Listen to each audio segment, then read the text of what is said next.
আমাদের সেক্রেটারি স্বামী নিরঞ্জনানন্দ মহারাজ, উনি দীর্ঘদিন ধরে কোনো মিটিং ডাকেন না। যারা স্কুল ম্যানেজিং কমিটির মেম্বারই না, যাদেরকে আমি চিনি না, তারা কেন স্কুলে ঢুকে এরকম রাকাস তৈরি করলো? That is my question. এই স্কুলটা বন্ধ করে দেওয়ার মতো একটা তৈরি হয়েছে। কিন্তু ছাত্র সমাজ একটা অনেক বড় আদর্শ নিয়ে এই স্কুল তৈরি করেছে এবং অনেক কষ্ট করেই এটা তৈরি করেছে। তবে সন্ন্যাসীদেরকে আমরা শ্রদ্ধার চোখে দেখি। গেরুয়াধারী সন্ন্যাসী, তারা সর্বস্ব ত্যাগ করে এসেছে। তারা এমন নয় যে সরকার একটা শিক্ষিত নন, তারা সমাজের কাছে শ্রদ্ধেয় নমস্য ব্যক্তি। তারা সমাজকে ভালো সংস্কার দেওয়ার জন্যই এই ধরনের প্রতিষ্ঠানের ভাবনা এনেছে। অপমান বা অপদস্থ করা কাউকে, তো এটা তো সংবিধানের বহির্ভূত। যদি কেউ করে তার জন্য প্রয়োজন হলে আইনি ব্যবস্থা নেওয়া হবে। আমি শুনেছি শুভেন্দুবাবু এই স্কুলে এখন আর জড়িত নেই, উনি সাইলেন্টলি স্কুল থেকে বেরিয়ে গেছেন। এবং দুদিন আগে পর্যন্ত আমাদের সাথে কথাবার্তা হয়েছে এবং আমি যখন প্রয়োজন হয় তিনিও এখানে আসেন, আমরাও চেষ্টা করি যেতে। বরং এখন আমার এই বিষয়গুলো দেখে এখন সন্দেহের জায়গাতে দাঁড়িয়ে যেতে হচ্ছে। সিবিএসসির এই অনুমোদনকে টিকিয়ে রাখা যাবে তো? বাক সংযমের একান্ত প্রয়োজন। এই বাক সংযমের জায়গাটা না থাকলে আমাদের শিক্ষা দীক্ষা নিয়েও প্রশ্ন ওঠে। মানে শুভেন্দুবাবু যেই কথাটা বললেন, বাক সংযম, সত্যিই তো কথায় যদি লাগাম না থাকে, এই চামড়ার মুখে যদি কোনো রকম লাগাম না থাকে, তাহলে কিন্তু অনেক কিছুই হতে পারে। যেমনটা এই কিছুদিন আগে ঘটল রায়গঞ্জের দেবীনগরের কালীবাড়ির সংলগ্ন এই আন্তর্জাতিক সেবামূলক সংস্থার সংগঠনের একটি ইংরেজি মাধ্যম স্কুলে। এই বেসরকারি স্কুলে ঠিক কী ঘটনা আমরা সবাই জানি। এই শিক্ষক, এই যিনি শিক্ষক যার বক্তব্য প্রথমে ছিল, এই শিক্ষককে ম্যানেজমেন্ট মানে এই কর্তৃপক্ষ তারা বাতিল করেছে, তাকে চাকরি থেকে বাতিল করে দিয়েছে, তার চাকরি বাতিল করে দিয়েছে। আর তাতেই কিন্তু ধুন্ধুমার কাণ্ড। একটা পক্ষ তারা কিন্তু এই কর্তৃপক্ষের বিরুদ্ধে আঙুল তুলছেন, অন্যদিকে এই কর্তৃপক্ষ তাদের দিকে আঙুল তুলছেন। মানে বলতে গেলে কাদা ছেটাছেটি। কিন্তু কে কার বিরুদ্ধে কথা বলছি, আমার প্রতিপক্ষ বা বিপরীত পক্ষে যিনি ব্যক্তিটা রয়েছেন বা যেই সংগঠন রয়েছেন, তারা কারা, তাদের পরিচয়টা কি, সেটা একবার ভালো করে পরখ করে নেওয়া উচিত। ঘটনাটা এক দুদিন আগের হলেও আজ কেন সত্যান্বেষীতে এই প্রসঙ্গ তুলছি আপনারা জানেন? এই কাণ্ড কিন্তু ছাইচাপা আগুনের মতো রায়গঞ্জের তথা জেলার শিক্ষা জগতে হয়ে রয়েছে। কেন ছাইচাপা আগুন? কারণ প্রচুর কিন্তু বেসরকারি ইংরেজি মাধ্যম স্কুল বা বাংলা মাধ্যম স্কুল অনেক রয়েছে। এই যে শিক্ষক, তার নাম আমি মুখ দিয়ে আনছি না, এই শিক্ষক তিনি কিন্তু বিভিন্ন জায়গায় শিক্ষকতা করেছেন বলে শোনা যাচ্ছিল এবং সব জায়গাতেই তাকে নিয়ে একটা জটিলতা তৈরি হয় বলে জানা যায় এবং সেটারই তদন্ত করতে আমরা ময়দানে নামি। বিভিন্ন জায়গা থেকে শোনা যাচ্ছিল তার বিরুদ্ধে অনেক গল্প, অনেক কাহিনী, অনেক কথা। আদৌ কি সেটা সঠিক? তিনি তো শিক্ষক, মানুষ তৈরির কারিগর। আর মানুষ তৈরির এই যে কারখানা মানে বিদ্যালয়, সেখানে কেন শিক্ষকের নামে বদনাম বা কুৎসা ছড়ানো হবে? আর কেনই বা হবে না বলুন তো? যখন একজন শিক্ষক তার কর্তৃপক্ষের বিরুদ্ধে আঙুল তুলে কথা বলছেন, শুধু তাই নয়, তার হয়ে কিছু কিছু অভিভাবক তারাও যাদের বিরুদ্ধে অভিযোগ তুলছেন, যাদের বিরুদ্ধে কাদা ছুটছেন, তারা কিন্তু আপনার আমার মতো সাধারণ ছাপোষা মানুষ নয়। তারা হচ্ছেন আমাদের ত্যাগের প্রতীক, ত্যাগের মন্ত্রে দীক্ষিত। তারা কিন্তু মানুষ নয়। কেন বললাম মানুষ নয়? তারা মানুষের বেশে দিয়ে যান দেবতার পরিচয়। এই ত্যাগের মন্ত্রে দীক্ষিত ত্যাগী সন্ন্যাসীরা তারা সমাজের মেরুদণ্ডকে শক্ত করবার জন্য অনেক আশা নিয়ে, অনেক আকাঙ্ক্ষা নিয়ে, অনেক শ্রদ্ধা নিয়ে কিন্তু এই বিদ্যালয় তৈরি করেছেন। সত্যিই তো আজকে আপনার আমার ছোট ছোট শিশুরা তারা যখন একটা ভালো শিক্ষা পাবে, ভালো বস্ত্র পাবে, ভালো অন্ন সংস্থান পাবে, তবেই তো সে মানুষের মতো মানুষ হয়ে উঠবে।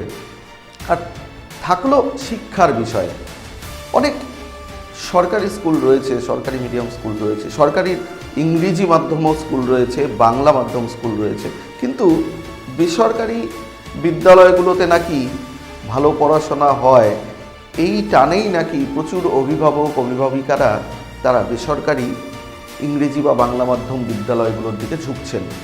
ইদানিংকালে এটা প্রায়শই দেখা যাচ্ছে। এটা নতুন কোনো বিষয় নয়, বেশ কয়েক দশক ধরেই কিন্তু এটা চলছে।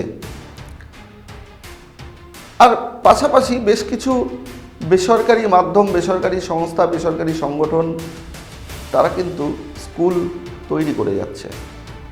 আর সেটা যখন হবে কোনো আন্তর্জাতিক সেবামূলক সংগঠনের অধীন, ধর্মীয় ভাবাবেগে পুষ্ট, যেখানে মানুষের মতো মানুষ তৈরি করার একটা গ্যারেন্টি পাওয়া যায়, তখন কেন সেখানে শিশুদের ভর্তি করবেন না বাবা মায়েরা? একটা ভালো কথা শিক্ষা জগতে এটা যখন তদন্ত করতে আমি নেমেছি, তখন কারোর মুখ থেকে আমি শুনলাম, সত্যিই তো কোনো সংস্থা বা সংগঠনের থেকে ব্যক্তি কখনো বড় হয় না, এবং সেটাই বাস্তব। কোনো সংগঠন, কোনো সংস্থা বা কোনো প্রতিষ্ঠান সেটাই মুখ্য এবং সেটাই বড়। আর এই ক্ষেত্রে কি হলো, কোথাও যেন মনে হলো সেই শিক্ষক এই সংগঠন বা সংস্থা বা এই প্রতিষ্ঠানের থেকেও বড় জায়গায় চলে গিয়েছেন।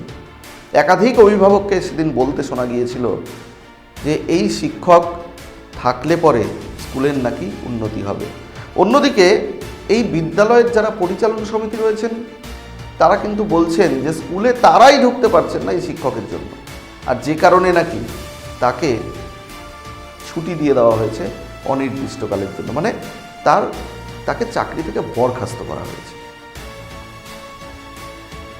আর এই যে ঘটনা, এটা নিয়ে যে শোরগোল, এটা নিয়ে যে তোড়জোড়, এটা নিয়ে এত হই হল্লা, মানে কেন হচ্ছে সেটা হয়তো অনেকেই বুঝে উঠতে পারছেন না।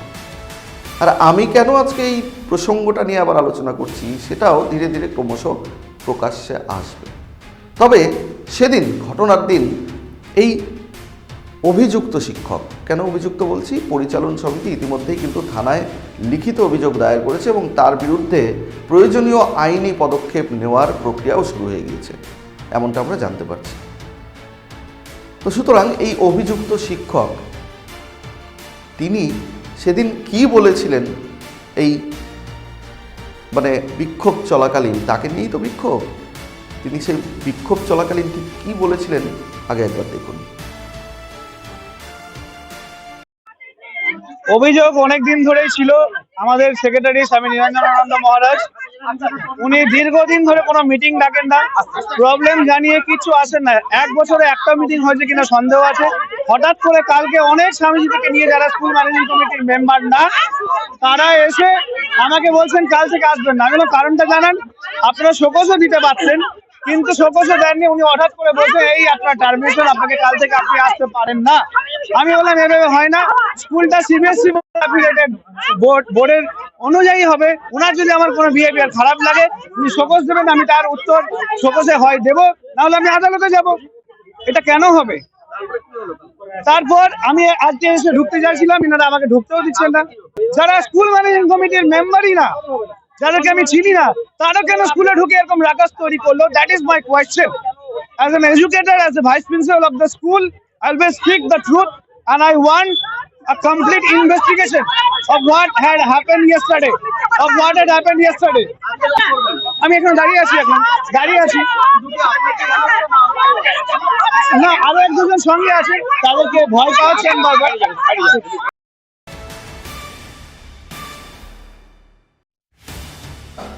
চাঞ্চল্যকর বিষয়, একজন শিক্ষক তিনি সরাসরি ম্যানেজিং কমিটির কাছে বা তার চাকরি যারা দিয়েছেন তাদের কাছে না গিয়ে বা তাদের ঘরের সামনে দুয়ারে আন্দোলন না করে তিনি রাস্তায় আন্দোলনটা নিয়ে এলেন এবং তাকে সহযোগিতা করলেন বেশ কিছু অভিভাবক, যেমনটা অভিযোগ। স্বাভাবিক, স্কুলের পক্ষেই অভিভাবকরা থাকবেন, বিদ্যালয়ের ভালোর পক্ষেই অভিভাবকরা থাকবেন, এটাই তো কাম্য, এটাই তো স্বাভাবিক। কিন্তু কিছু শিক্ষক যদি পছন্দের শিক্ষক হয়, যে কারণেই পছন্দের হোক না কেন, তার সঙ্গেও যে কিছু অভিভাবক থাকবেন, কিছু অন্যান্য সহকর্মীরা থাকবেন, এটাই তো স্বাভাবিক। কিন্তু এই যে শিক্ষক এত গলা উঁচু করে নানা কথা বললেন, তার প্রেক্ষিতে সেদিন এই স্কুলের যিনি সম্পাদক, যাদের অধীনে এই বিদ্যালয় চলছে, সেই সম্পাদক তিনি কি বললেন একবার দেখুন। ব্যাপার হচ্ছে যে এত বাজে মানুষ আমরা দেখিনি। বিভিন্ন ধরনের কমপ্লেন করে যাচ্ছে, মানে বিভিন্ন ধরনের অত্যাচার করে যাচ্ছে। আমরা কদিন আগে স্কুলে তালা লাগিয়ে দিয়েছিল, এত বড় স্পর্ধা ওর স্কুলে অফিস ঘরে তালা লাগিয়ে দিয়েছে, লোকজন দাঁড়িয়ে রয়েছে এবং সবসময় একটা অ্যান্টি পরিস্থিতি, অ্যান্টি চিন্তা ভাবনা, গার্জেনদের নিয়ে তারা গ্রুপ করে তারা আন্দোলন করছে। তো এগুলো তো স্কুলের মধ্যে এগুলো বড়। হ্যাঁ, আমরা রিক্রুট করেছিলাম। আমি প্রথমটা অতটা বুঝিনি, কিন্তু ওনার আগে সারদা স্কুলে ছিলেন, সেখান থেকে ওকে বহিষ্কার করেছে বিভিন্নভাবে। সেখানে নাজেহাল একটা পরিস্থিতি তৈরি করেছিল এবং তার আগে বেথানিতে ছিল, সেটাও আমি পরে জানলাম যে এখানেও তাকে বহিষ্কার করা হয়েছিল। এখন তাকে বহিষ্কার করা হয়েছে, ম্যানেজিং কমিটি সেটা সিদ্ধান্ত নিয়েছে। এগুলো সম্পূর্ণ মিথ্যা কথা। ঘটনা হচ্ছে এই স্কুলের এমন একটা পরিস্থিতি তৈরি করেছে মিস্টার বিনয় লাহা বেশ কয়েক মাস ধরে, যে স্কুলটা বন্ধ করে দেওয়ার মতো একটা উপক্রম তৈরি হয়েছে। কিন্তু ভারত সেবাশ্রম সংঘ একটা অনেক বড় আদর্শ নিয়ে এই স্কুল তৈরি করেছে এবং অনেক কষ্ট করেই এটা তৈরি করেছে, যাতে করে এখানে ছেলেপেলেরা বা ছোট ছোট ছেলে মেয়েরা তারা সঠিক শিক্ষা পায়। কিন্তু আজ স্কুলের এমন একটা পরিবেশ তৈরি করেছে, সেখানে পরিচালনা করতে খুবই সমস্যা হচ্ছে। টিচারদের নিয়ে, গার্জেনদের নিয়ে বিভিন্ন উস্কানিমূলক তারা গ্রুপ তৈরি করছে এবং এখানে এসে হামলা করছে। হ্যাঁ, স্কুলে এসে তারা নানান ধরনের রেখেছে, বিনয় লাহাকে এখানে রাখতে হবে ইত্যাদি। কিন্তু কথা হচ্ছে যে তাদেরকে নিয়ে গ্রুপ তৈরি করছে এবং সেগুলো আমাদের প্রতিষ্ঠানের বিরোধী চিন্তাভাবনার বিরোধী, কার্যকলাপের বিরোধী। তারা সমস্ত প্রতিদিন মোবাইলে মেসেজ পাঠাচ্ছে, গার্জেনদের মধ্যে পাঠাচ্ছে। এটা একটা আশ্রমের বা স্কুলে একটা ভাবমূর্তি নষ্ট হচ্ছে। বহিরাগত না, তিনি আমাদের কমিটির মধ্যেই রয়েছেন, ম্যানেজিং কমিটির মধ্যে, এবং ভারত সেবাশ্রম সংঘের সন্ন্যাসী। তো সুতরাং তিনি এই উত্তরবঙ্গের এই উত্তর দিনাজপুর, দক্ষিণ দিনাজপুর, মালদা, এই তিনটে জেলার তিনি বিভিন্ন সমস্যার দায়িত্বে রয়েছেন। তার নাম হচ্ছে উৎপল মহারাজ বলে সকলে চেনে, স্বামী জ্যোতির্ময়ানন্দ কুনোরের স্বামী কালীবৈদ্য। মানে কতটা ভয়ঙ্কর কথা বললেন এই বিদ্যালয়ের সম্পাদক, শুনলেন? তারাই নাকি ঢুকতে পারছেন না, এমনকি সেই অভিযুক্ত শিক্ষক তিনি গেটে তালা লাগিয়ে দিয়েছিলেন, স্কুল গেটে তালা লাগিয়ে দিয়েছিলেন। মানে বাড়াবাড়ির একটা সীমা নিশ্চয়ই থাকে, এটাই বলতে চাইছেন তো, এটাই ভাবছেন তো? মানে আপনি আমাকে চাকরি দিলেন, আপনার সেই চাকরির ক্ষেত্রে আমি গেটে তালা লাগিয়ে বিক্ষোভ দেখাচ্ছি। আলোচনার মাধ্যমে অনেক কিছুই সমস্যার সমাধান হয়। আর এই যে ঝামেলা বলুন, গণ্ডগোল বলুন, বা প্রতিবাদ বলুন, আন্দোলন বলুন, কাদের বিরুদ্ধে করছেন এটাই তো প্রমাণ পেলেন যে যারা গেরুয়াধারী সন্ন্যাসী, চালচুলো কিছু নেই, যারা ত্যাগী, যারা সর্বস্ব ত্যাগ করে এসেছেন আমাদের সমাজের ভালো কাজের জন্য, এই ত্যাগের মন্ত্রে দীক্ষিত যারা, তাদের বিরুদ্ধেই আমরা আঙুল তুলছি, সরব হচ্ছি। কিন্তু এই যে শিক্ষাঙ্গন, শিক্ষাক্ষেত্র, স্কুল, সেখানে তো একটা পুরো একটা সিস্টেম কাজ করে, একটা নির্দিষ্ট একটা বৃত্তে কিন্তু কাজ হয়। না হলে বিদ্যালয়ের এই যে ফ্যাক্টরি, যেমন ফ্যাক্টরিতে ঠিকঠাকভাবে যদি সমস্ত মেশিনগুলো কাজ না করে, তাহলে কিন্তু প্রোডাকশন ঠিকঠাক হবে না। তাই এই শিক্ষাক্ষেত্রে একটা বড় কারখানা, যেখানে যদি সমস্ত মেশিনগুলো ঠিকঠাক কাজ না করে, যেমন প্রধান শিক্ষক বা প্রিন্সিপাল বা ভাইস প্রিন্সিপাল, এমনকি স্কুলের শিক্ষক থেকে শুরু করে অভিভাবকরা পর্যন্ত, পড়ুয়ারা, প্রত্যেকে যদি ঠিকঠাক কাজ না করে, সেই বিদ্যালয় কিন্তু সঠিকভাবে ছাত্র বা পড়ুয়া তৈরি করতে পারবে না, শিক্ষার পরিবেশ তৈরি হবে না, সঠিক পরিবেশ থাকবে না, এটাই তো স্বাভাবিক। এই ধরনের যে ঝামেলা, এই ধরনের যে গণ্ডগোল, তাতে কিন্তু ওই ছোট ছোট পড়ুয়াদের মধ্যে একটা বড় প্রভাব পড়েছিল, সেদিন আমরা দেখেছিলাম। তবে এই যে দ্বন্দ্বটা, এটা কিন্তু অনেকেই ভালো নজরে নিচ্ছে না। প্রথমেই দেখাবো সেদিন ঠিক কি কি কারণ দেখিয়েছিলেন এই বিদ্যালয়ের প্রিন্সিপাল, সেটা আগে দেখুন। উইদাউট নোটিফিকেশন টার্মিনেট করা হয়েছে এই বিষয়টি নিয়ে একমাত্র আমাদের পরম পূজনীয় স্বামীজি বলতে পারবেন। কিন্তু বেশ কিছুদিন ধরে উনি বিভিন্ন হোয়াটসঅ্যাপ গ্রুপ, যেখানে আমাদের বাচ্চাদের বিভিন্ন পঠন পাঠন যাওয়ার কথা, সেখানে উনি বিভিন্ন রকম কুরুচিকর মন্তব্য স্বামীজি সম্পর্কে করেছেন, যিনি স্কুলের সেক্রেটারি। এবং ভারত সেবাশ্রম সঙ্গে যে ডিসিপ্লিন, যে আদর্শ, সেই ভাবাবেগে কিন্তু উনি আঘাত করেছেন। এবং বিভিন্ন মিটিংয়েও উনি স্বামীজিকে কুৎসিত ভাষায় আক্রমণ করেছেন এবং আমাকেও করেছেন। এখানে আমাদের ভাবনা চিন্তার কিছু নেই। যারা বাইরে বলছেন তারা যদি রিটেন একটা দরখাস্ত আমাকে টু দ্য প্রিন্সিপাল করে দেন, আমি অবশ্যই ম্যানেজিং কমিটিতে সেটা রাখবো। ম্যানেজিং কমিটি যদি সেটা তাদের সাথে আলোচনা করে তারপরে তারা যে ডিসিশনটা নেবে সেটাই ফাইনাল হবে।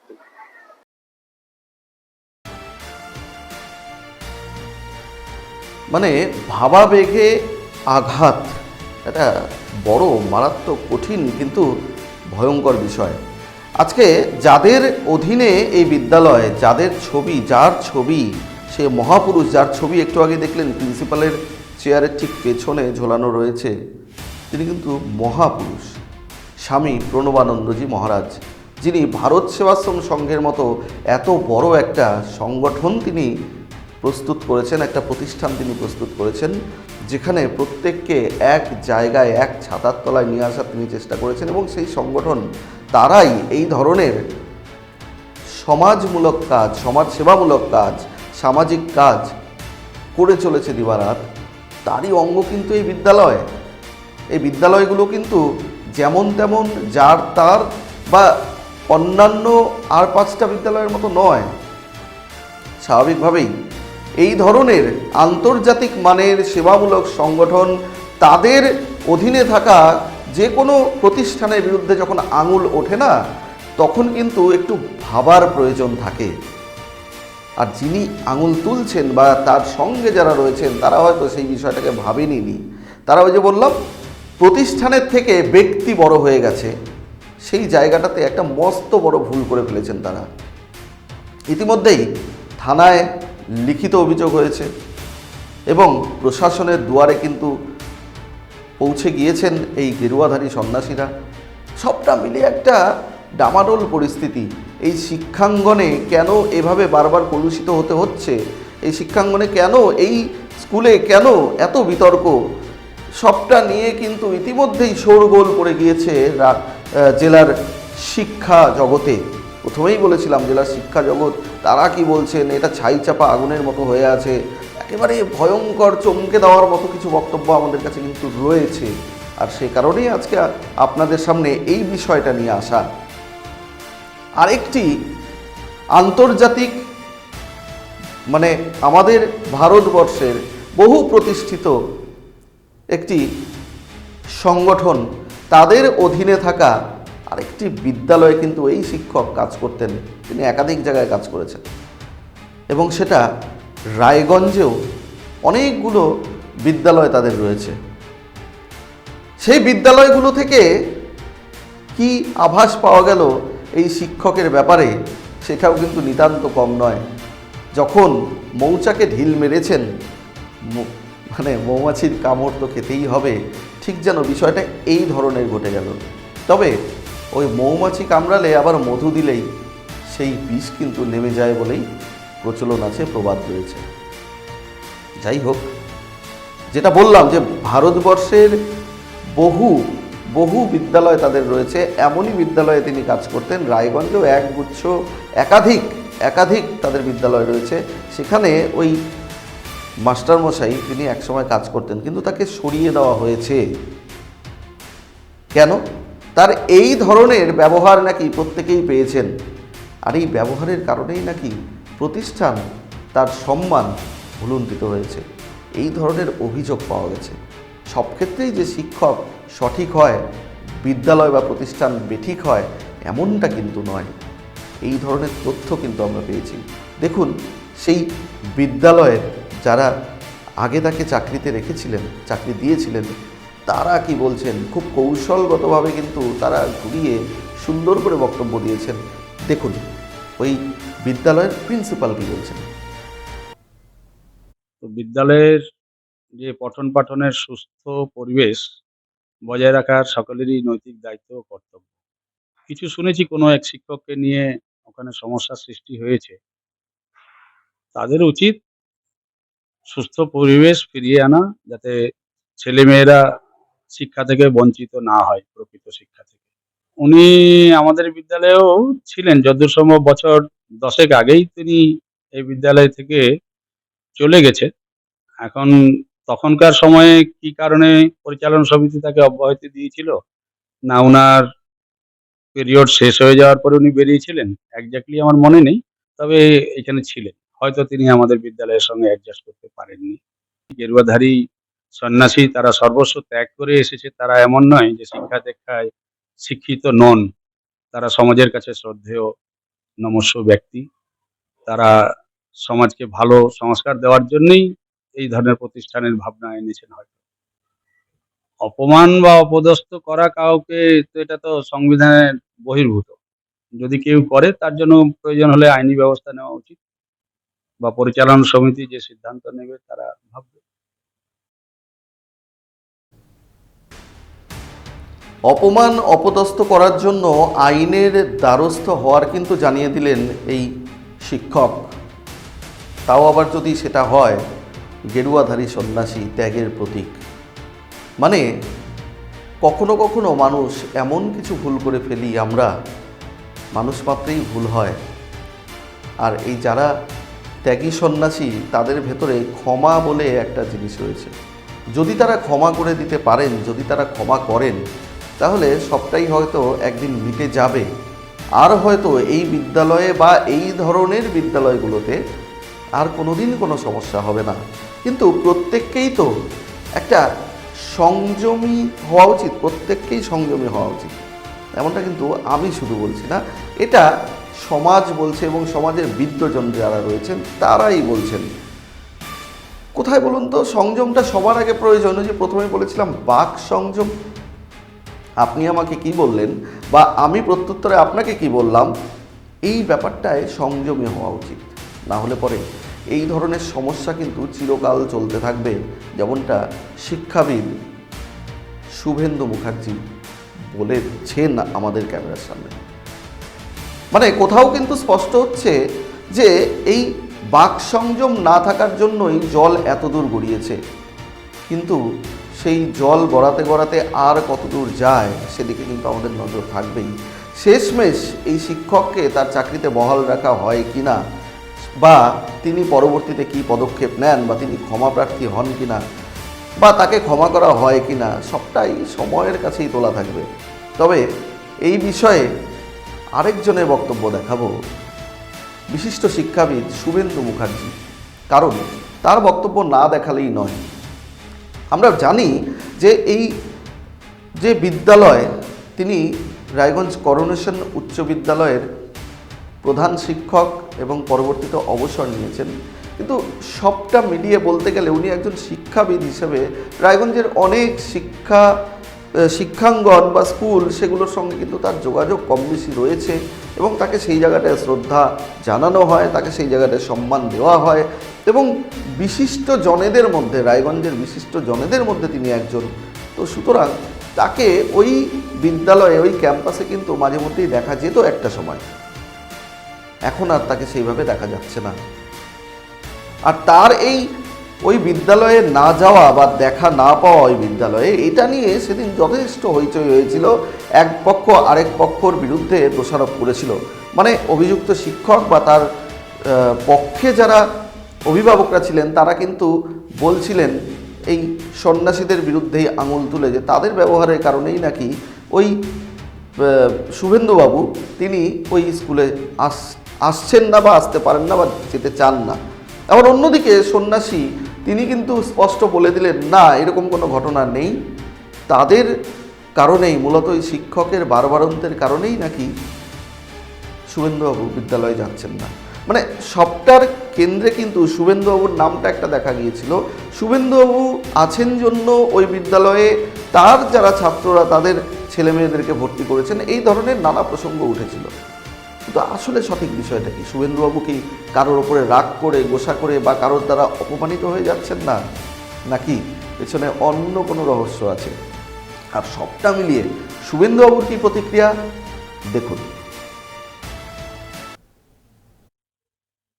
নিরঞ্জনানন্দজি তার ড্রিম চিলড্রেন এই স্কুল, আমরা যখন ওখানে স্কুলের ভাবনা চিন্তার ক্ষেত্রে যখন তিনি ডেকেছেন, যাওয়ার আগের থেকে এই স্কুলটি চলছে। উনি অক্লান্ত পরিশ্রম করেছেন স্কুলটিকে দাঁড় করানোর জন্য, এবং সেই অক্লান্ত পরিশ্রম তার সাথে সাথে হয়তো যখন যেটা করার প্রয়োজন, সিবিএসসির যেমন যেমন বিষয় এসেছে সেই জায়গাতে আমরা সহায়তা প্রদান করেছি। আমার জায়গায় আরো কেউ করতে পারতেন। তার জন্য আমি যেতাম, ঠিক ছিল, আমি নেই, ঠিক নেই, এই ভাবনাটাকে মেলানোর কোনো যুক্তি নেই। আমি শুধু একটি কথা বলতে পারি যে সর্বত্যাগী সন্ন্যাসী তারা স্কুলটি করেছেন, যথেষ্ট মাত্রায় তাদের এর পেছনে মেহনত আছে। এবং নিরঞ্জনানন্দজি কেন, ভারত সেবাশ্রম সংঘের বিভিন্ন সন্ন্যাসী, তাদের সাথে আমাদের সুসম্পর্ক আগেও যেমন ছিল, এখনো আছে, আগামীতেও থাকবে। আমি প্রথম কথা বলি যে সন্ন্যাসীদের দ্বারা অপমানিত হওয়ার কোনো জায়গাই নেই, কারণ দুদিন আগে পর্যন্ত আমাদের সাথে কথাবার্তা হয়েছে, এবং আমি যখন প্রয়োজন হয় তিনিও এখানে আসেন, আমরাও চেষ্টা করি যেতে। এই বিষয়গুলো দেখে এখন সন্দেহের জায়গাতে দাঁড়িয়ে যেতে হচ্ছে, সিবিএসসির এই অনুমোদনকে টিকিয়ে রাখা যাবে তো?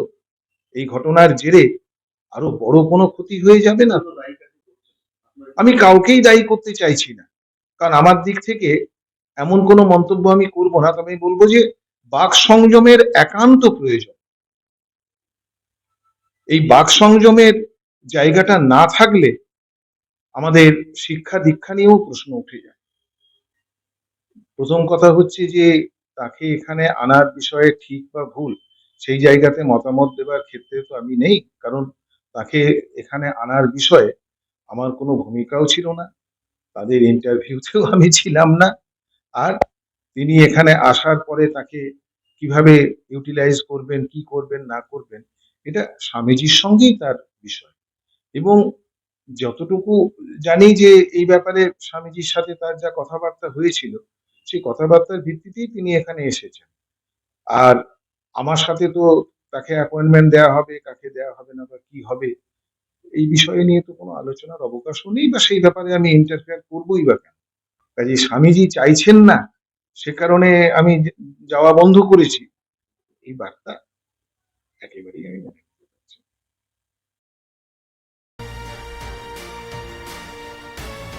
মানে কতটা নিন্দার ঝড় উঠেছে জেলার শিক্ষা ক্ষেত্রে, শিক্ষা জগতে, সেটা কিন্তু স্পষ্ট হয়ে গেল।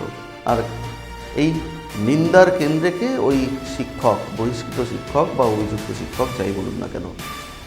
এখন সবটা মিলিয়ে এই যে শুভেন্দুবাবু বললেন বাক সংযমের কথা, এই আগামীতে রাজনীতির ক্ষেত্রেও রাজনীতিবিদরা বাক সংযম করেন কি না, বা আগামীতে কোথাও যেন মনে হচ্ছে রাজনীতিবিদদের মতো শিক্ষকরাও বাক সংযম ভুলে যাচ্ছেন।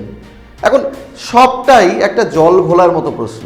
তবে সবটা মিলিয়ে আবার সুস্থ সমাজ, সুস্থ শিক্ষাঙ্গন, সুস্থ পরিবেশ ফেরে কিনা শুধু এই স্কুলে নয়, বিভিন্ন শিক্ষাঙ্গনে, বিভিন্ন বিদ্যালয়ে, সেটা সময়ই বলবে। তবে আপাতত এখনকার মতো বিদায় নিচ্ছি, দেখা হবে আরও একটি এপিসোডে। ততক্ষণ খবরে থাকুন, সঙ্গে থাকুন আর দেখতে থাকুন ভারত টিভি, প্রতিদিন প্রতিক্ষণ মানুষের পাশে।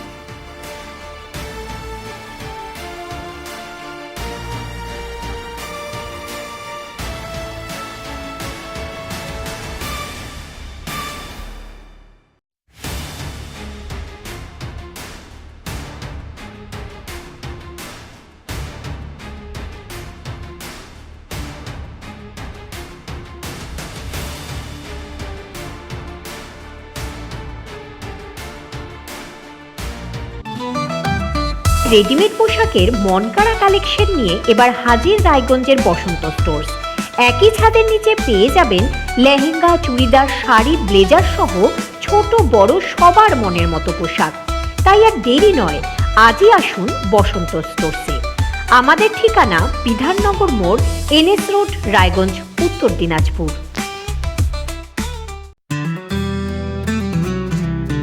গ্রসারি থেকে কসমেটিক্স,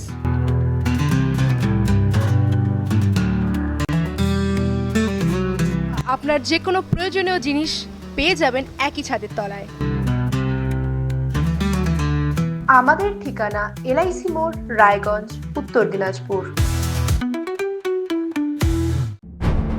যে কথা কেউ বলে না, যেদিকে কেউ তাকায় না, গভীর থেকে আরো গভীরে বিশ্লেষণ হবে এবার চুলচেরা।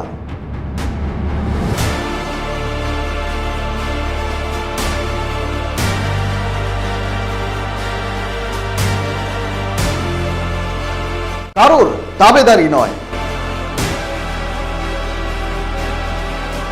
আমি সত্যান্বেষী, আমার সঙ্গে থাকুন প্রতিদিন রাত ৮টায় শুধুমাত্র ভারত টিভিতে।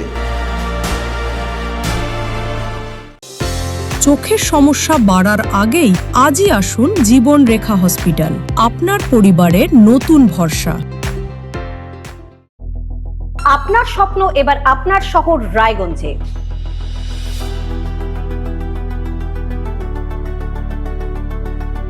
এবারে শক্তিশালী পালসার N160 আপনাদের স্বপ্ন পূরণের জন্য প্রস্তুত। সবচেয়ে কম দামে এবং আকর্ষণীয় ছাড়ে পেয়ে যাবেন আপনার স্বপ্নের বাইকটি। মাত্র ৫,৯৯৯ টাকা ডাউন পেমেন্টে করুন আপনার স্বপ্ন পূরণ। এছাড়াও থাকছে ৬,০০০ টাকা পর্যন্ত ডিসকাউন্ট এবং ১০ বছরের ওয়ারেন্টি ও ২ বছর ফ্রি সার্ভিসের সুবিধা। সাথে থাকছে আরও অতিরিক্ত সেভিংসের সুযোগ। তাই আজই আসুন বাজাজ হুইলসে। আমাদের ঠিকানা পূর্ব অশোকপল্লী, পুরনো জাতীয় সড়কের পাশে, রায়গঞ্জ, উত্তর দিনাজপুর।